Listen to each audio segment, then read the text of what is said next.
এই মেয়েটি এটি ফটো তুলে পোস্ট করে দেয়। আর সে দেখে যে 12টা লাইক এসেছে। আর তার হিংসাতে শুরু হয়ে যায়, কারণ তার বান্ধবী পুকার সাথে ফটো তুলে 276টা লাইক এনেছিল। তারপর তার মাথায় বুদ্ধি আসে, সে পুকার রেস্টুরেন্টে চলে যায়।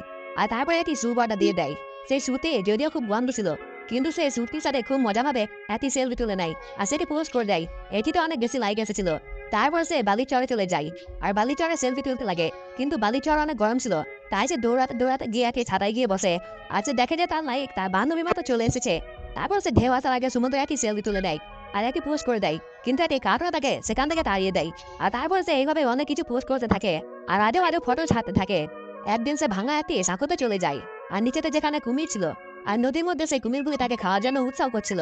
তারপর সে ফটো তুলতে থাকে আর তারপরে পোস্ট করে দেয়।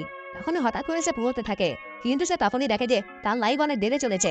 তারপরে 10,000 হয়ে যায়। আর যখন সে কুমিরের মুখে পৌঁছে যাবে, তখনই তার ঘুম ফিরে আসে, কারণ সে শুধু স্বপ্ন দেখছিল।